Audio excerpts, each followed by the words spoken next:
Hello mga kalambat, for today's video nga pala, tayo nga pala ngayon ay mangingibit. So ang tawag nga pala namin dito sa amin sa Quezon ay kibit or talakugan ang tawag. Hindi ko alam sa inyo kung ano ang tawag dito sa amin, basta ito ang tawag sa amin, kibit at saka talakugan iisa. So naisipan ko nga pala manguha ng kibit dyan at wala pa akong magawa sa tabing dagat. Ako po talaga ay manguha sana ng tamala or pugita, ay wala naman po ako makuha, kaya kibit na lang po ang ating kukunin. Ang mga kibit nga pala dito sa amin sa Quezon ay mga nasa gilid na po siya ng bato or nakadikit sa mga bato.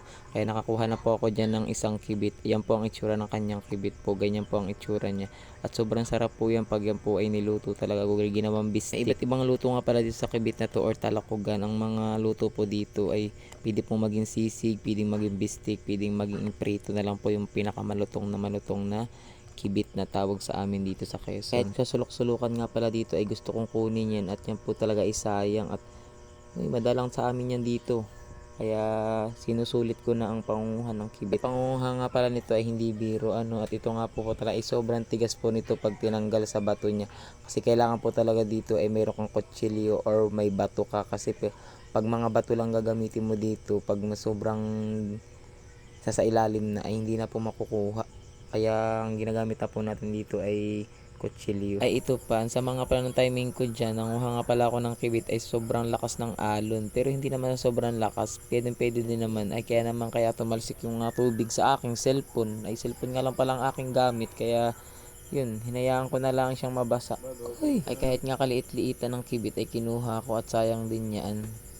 Ay pang ulam na din yan eh. Ay hindi nga pala tayo naglambat ngayon gawa ng sobrang lakas nga ng alon at ako nga po pala ay nahihilo pag malakas ang alon. Kaya napagdiskitahan ko po ang paghihibasanan o pangingibit. Ay marami rin naman po sa akin nagre-request na ako nga daw po ay mag-upload ng mga hibasanan or mga shell na pwedeng kainin dito sa Quezon Province. Dito naman sa Quezon Province talaga marami talaga ditong hibasanan or kahit anong mga shell na pwedeng kainin dito. Ayan, pinakita ko nga lang pala yung aking kasama at ang aking kasama lang talaga nakita dyan. Hindi ako nakita dyan gawa ng ako nga lang po talaga ang may hawak ng cellphone. Ayan, sabi ko pala sa kasama ko, saluhin nung lagayan gawa ng sobrang lakas ng alon na hindi masasalo. Kaya yun, nalaglag. Sabi ko sa kanya kunin at sayang yun. Ay dito sa Quezon, pag wala ka ditong sipag, wala kang lalamunin. Kaya kailangan mo magsipag dito kahit anong mangyari. Kakain tayo ng kibit. Ayan, ganito nga pala karami ang nakuha nating kibit at hindi pa yan ang pinakamarami na yan kasi pupunta pa tayo sa pinakadulo ng walang hanggan. Uy, hindi eh. Pupunta tayo dun sa may dulo na yun gawa ng dun po ang pinakamaraming kibit na ating makukuhang malalaki. Kaya nagsimula na kami maglakad-lakad diyan. Ngayon sabi ko sa kasama ko ay tayo mangunguha pa. Ayan, pagkatapos nga pala namin manguha ng kibit, ayan po, sobrang dami po ng amin nakuha ang kibit at hindi ko na nga po pinakita na kami po ipumunta sa kabila gawa na sobrang lakas ng alon na hindi ko na nga dadala yung cellphone ko, iniwan ko na lang at baka nga mabasa.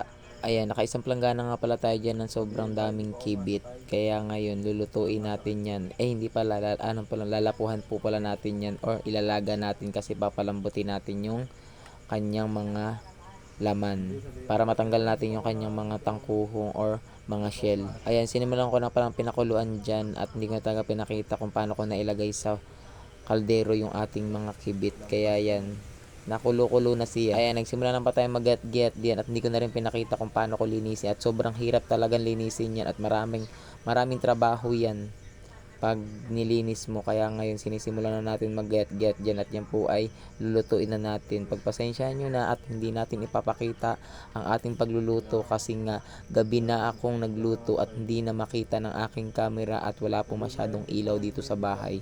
Naka-solar lang po kami. Ayan, ganyan siya karami. Nakaisang bayawong ako ng kibit na ginayat-gayat at thank you for watching sa mga manunood at sobrang sarap po talaga nito.